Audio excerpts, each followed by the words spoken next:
Dear students, आज organic chemistry में आपको मैं एक्सेस ऑफ सिमेट्री समझाने वाला हूँ, उसका इंटरेस्टिंग ट्रिक भी बताने वाला हूँ जिसके बेसिस पे आप एओएस के क्वेश्चंस आसानी से कर लोगे। देखो, ऑर्गेनिक केमिस्ट्री में ऑप्टिकल आइसोमेरिज्म में प्लेन ऑफ सिमेट्री आपको मैं बता चुका हूँ, सेंटर ऑफ सिमेट्री में आपको सिखा चुका हूँ।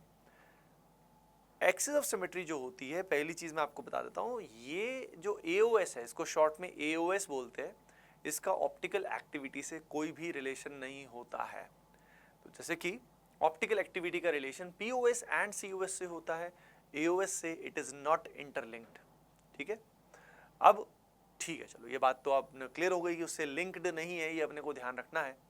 क्यों लिंक्ड नहीं है? क्योंकि हर एक एलिमेंट में, हर एक एलिमेंट बोलूं या हर एक मॉलिक्यूल बोलूं, उसमें एक्सेस ऑफ सिमेट्री एग्जिस्ट करती है, हर एक में एग्जिस्ट करती है। ठीक है, चलिए हम देखते हैं कि ये होती क्या है और इसके ट्रिक्स वगैरह सब देखेंगे। देखिए, एक्सेस सिमेट्री को रिप्रेजेंट किया जाता है विद सी एन। एन यहाँ पे 1 हो सकता है, 2 हो सकता है, 3 हो सकता है, 4 हो सकता है, and C N is equal to 360 degree by N. तो इसका कहने का मतलब क्या है?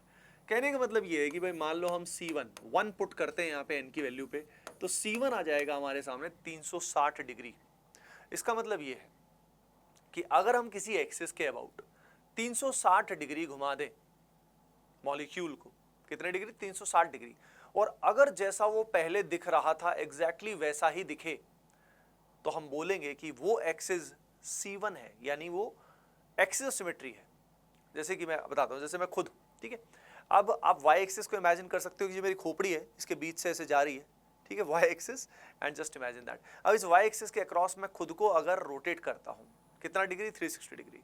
तो देखिए कितना डिग्री रोटेट हुआ? 90 degree, 180 degree, 270 degree, and now yes 360 degree.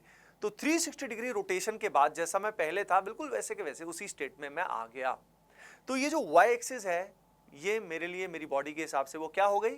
That is the C1, वो हो गई C1। ठीक है, अब एक इंटरेस्टिंग सी चीज इमेजिन करो, ये x एक्सिस है जो मेरे टमी के और इधर बीच में जा रही है, ठीक है, x एक्सिस।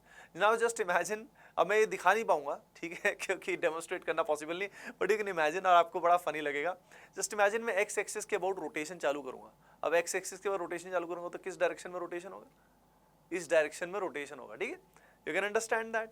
तो अब ये रोटेशन होगा तो 90 डिग्री रोटेशन इमेजिन करो, मैं कहां पहुंच गया? इस प्लेन में आ गया। 180 डिग्री में भाई शीर्षासन कर रहा हूं मैं, फिर मैं 270 डिग्री में कहां पहुंच गया, और 360 में दोबारा जैसा हूं वैसा का वैसा हो जाएगा। यानी एक्स एक्सिस भी क्या हुआ? C1 हुआ। तो C1 जो होता है वो हर एक ऑब्जेक्ट में लाई करता है, वो हर एक मॉलिक्यूल में लाई करता है, और हर एक एक्सिस के अबाउट लाई करता है। यानी x axis, y axis, z axis. Now imagine the z axis.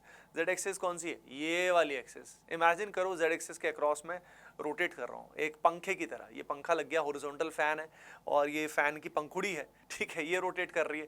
तो यू कैन इमेजिन कि मैं कैसे रोटेट कर रहा हूँ। मैं दिखा नहीं पाऊंगा, लेकिन you can imagine on your own कि 360 डिग्री के बाद एग्जैक्टली सेम आ जाएगा। तो इसीलिए C1 सभी मॉलिक्यूल्स में, चाहे वो ऑप्टिकली एक्टिव है, इनएक्टिव है, सब में एग्जिस्ट करता है। इसीलिए C1 के बारे में सवाल कभी नहीं आता।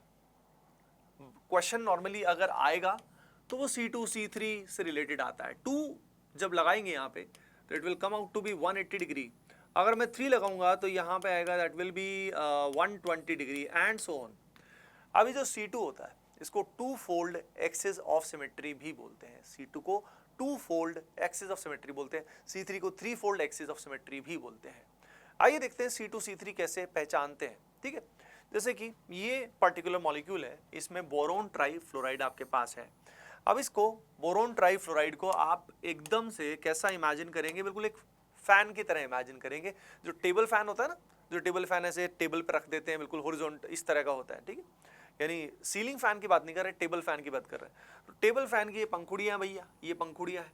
अब जस्ट इमेजिन, टेबल फैन को चलाया हमने, और टेबल फैन को जब चलाया तो 120 डिग्री रोटेट करने के बाद उसको एग्जैक्टली हमने बंद कर दिया। 120 डिग्री घुमाने के बाद जैसे ही हमने इसको एग्जैक्ट बंद कर दिया, तो हम मान लेते हैं कि भाई ये पंखा फौलादी पंखा है, मतलब वहीं पर रुक जाता है। ठीक है, एज्यूमिंग दैट। तो 120 डिग्री रोटेशन के बाद you can understand very clearly कि जैसा बोरोन ट्राईफ्लोराइड रोटेशन से पहले था, रोटेशन के बाद भी एग्जैक्टली वैसा का वैसा ही है। तो बात समझ में आई क्या सभी को कि भाई ये रोटेशन हुआ तो कौन सी एक्सिस के अक्रॉस हुआ, जेड एक्सिस के अक्रॉस हुआ। तो ये जो जेड एक्सिस है, this Z axis is C2 sorry C3। 120 degree का मतलब क्या है, 120 डिग्री का मतलब है C3 है ना, 180 डिग्री का मतलब क्या है C2। Similarly now you can imagine कि यहाँ पे जो y एक्सिस होगा, यानी बोरोन फ्लोरीन का जो y एक्सिस आपको दिखाई दे रहा है, इसके अक्रॉस जब आप 180 डिग्री का रोटेशन करेंगे, 180 डिग्री का, तो भी it will come out to be exactly same as it is now, जैसा ये है वैसा ही। तो इसका y एक्सिस बच्चों क्या होगा, इसका y एक्सिस होगा C2 है ना। तो यानी एक्सिस आप सभी को पता है, एक्सिस कौन सी होती है, x axis, y axis, z axis and टेढ़ी मेढ़ी बहुत सारी इनफाइनाइट एक्सिस पॉसिबल है, ठीक है। लेकिन वो एक्सिस C2 है कि नहीं है, C3 है कि नहीं है, वो कैसे चेक करते हैं, थोड़ा अंदाजा आपको लगा होगा। लेट अस सी वन मोर एग्जांपल। यहाँ पे आप देख सकते हैं बेंजीन रिंग है और यहाँ पे 2 क्लोरीन है, ठीक है। अब बेंजीन रिंग है, यहाँ पे 2 क्लोरीन है, और अगर हमें यहाँ पे चेक करना है तो हम कैसे देखेंगे। तो देखो इसका मैं आपको फंडा ट्रिक बताता हूँ। अब ट्रिक पे आ जाते हैं थोड़ा सा। आप देख सकते हो कि यहाँ पे ये जो क्लोरीन है और ये जो क्लोरीन है, ये बिल्कुल अपोजिट लाई कर रहे हैं, एक दूसरे से 180 डिग्री पे लाई कर रहे हैं, ठीक है, एक एंगल से। तो अपोजिट एंड्स पे लाई कर रहे हैं, तो इससे हमें दिख रहा है, सेंस मिल जाएगा, अंदाजा लग जाएगा कि यहाँ C2 होने के चांस बहुत ज्यादा है। अब C2 कौन सी एक्सिस के अक्रॉस होगा, अरे भाई एक्स एक्सिस के अक्रॉस। अगर मैं इसको रोटेट करूंगा, एक्स एक्सिस के अक्रॉस अगर मैं रोटेट करूंगा, तो यहाँ पे जो क्लोरीन आपको दिखाई दे रहा है, ये घूम के किधर आ जाएगा, नीचे, और ये नीचे वाला किधर आ जाएगा, ऊपर। इस तरीके से घूमेगा, इस तरीके से, it will rotate like this. तो ये जो क्लोरीन यहाँ था, ये घूम के किधर आया बेटा, नीचे आया, ठीक है। तो इस तरीके से ये जो एक्स एक्सिस है, ये इसका क्या होगा, C2। तो C2 को पहचानने का this is one of the way, जिसमें 2 एटम्स अपोजिट एंड्स पे आपको दिखाई दे रहे हैं, तो with that you can understand. या एक और तरीका होता है कि अगर यहाँ पे प्लेन ऑफ सिमेट्री लाई कर रही है, अगर यहाँ प्लेन ऑफ सिमेट्री लाई कर रही है और उसके अलावा प्लेनर मॉलिक्यूल है, प्लेन ऑफ सिमेट्री लाई कर रही है और प्लेनर मॉलिक्यूल है, क्योंकि all the atoms are sp2 hybridized, तो भी हमें आइडिया लग जाता है कि इसमें ये जो एक्स एक्सिस है वो क्या है, C2 है। नहीं तो हमें चेक करने में डिफिकल्टी आती है कि यार कैसे चेक करें, कहाँ पे क्या होगा। जैसे यहाँ पे देखिए, यहाँ पे आप देख सकते हो कि यहाँ पे ये जो एक्स एक्सिस है बेटा, इस एक्स एक्सिस के अक्रॉस अगर आप घुमाओगे, POS तो नहीं है इस केस में, प्लेन ऑफ सिमेट्री नहीं है, बट एक्स एक्सिस के अक्रॉस रोटेट करोगे तो ये जो OH आपको डैश पे दिखाई दे रहा है, बिलो द प्लेन दिखाई दे रहा है, घूमने के बाद ये नीचे किधर चला जाएगा, आगे की तरफ आ जाएगा।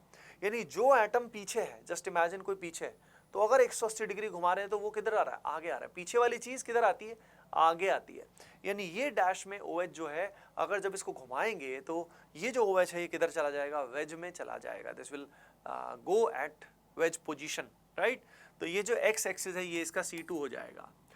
अब देखिए C3 को पहचानने का भी एक ट्रिक होता है। C3 को कैसे पहचान सकते हैं, किस तरीके से कर सकते हैं, ये मैं आपको बताता हूँ।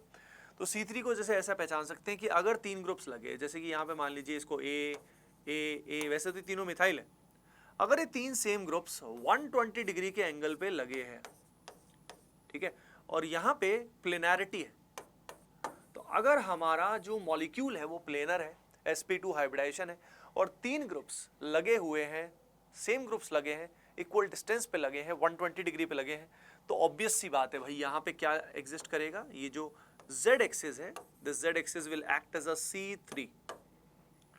C3 की तरह बिहेव करेगा। जैसे कि आप इसको BF3 वाले सैंपल से मैच कर सकते हैं बिल्कुल directly, you can compare this directly with BF3, ठीक है। तो C3 कब चेक करना है, जब इस तरीके से 3 ग्रुप्स लगे, 3 ग्रुप्स पहचान है, ठीक है। और C2 किस तरीके से चेक करते हैं ये आपने देख लिया होगा। चलो अब एक काम करते हैं, अब आपको एक होमवर्क देते हैं, देखते हैं ये होमवर्क कितने बच्चे सही करते हैं। ये डिफिकल्ट नहीं है, इट इज़ रिलेटिवली नॉर्मल, ठीक ठाक है, मतलब ये सभी को होना चाहिए। एक तो ये क्वेश्चन देता हूँ मैं आपको, इसमें बताइए, ठीक है, इसमें चेक करिए कि कौन सा axis, which axis is C2 और C3, आप खुद से दिमाग लगाइए। सिमिलरली यहाँ पे चेक करिए इस पर्टिकुलर केस में कि यहाँ C2 है या C3 है, दूसरे वाले में चेक करिए। एंड जो ये तीसरा है इसमें भी बताइए कि कौन सा एग्जिस्ट करता है। ऐसा C1 की बात हम नहीं करेंगे, C1 तो सब में एग्जिस्ट करता ही है, तो C1 की बात करने का कोई भी एस्पेक्ट नहीं है। तो इन तीनों में चेक करिए एवरीवन कि क्या होने वाला है, क्या पॉसिबिलिटी है। ओके बच्चों, तो चलिए let me summarise what we have understood. देखिए एक्सियोसिमेट्री C1 सभी में होता है, हर एक एक्सिस AOS नहीं होता, वही एक्सिस AOS होता है जिसके अक्रॉस सर्टेन एंगल से जब हम रोटेट करते हैं then the molecule comes out to be exactly same as it was before. अब वो एंगल कितना है उस पर निर्भर करता है कि वो C2 है या C3 है या C4 है। अब C2, C3 ये 2 और 3 किस चीज पे निर्भर करता है कि एंगल कितना आ रहा है। तो C2 में एंगल आ रहा है 180 डिग्री, C3 में आ रहा है 120 डिग्री, और इसको two fold axis of symmetry, three fold axis of symmetry depending on C2, C3, C4 भी बोला जाता है। ऑप्टिकल एक्टिविटी से इसका कोई भी डायरेक्ट रिलेशन नहीं है। ओके बच्चों, बाकी जैसे कि मैं आपको हमेशा बताता हूं, आप में से जो बच्चे बहुत ही अमेजिंग टेस्ट सीरीज का हिस्सा बनना चाहते हैं, एनरोल करना चाहते हैं, ATP स्टार ऐप पे जाइए या वेबसाइट पे जाइए and from there you can enrol directly. चलो बच्चों, मिलते हैं नेक्स्ट वीडियो में। Bye bye, take care and keep doing well, love you all.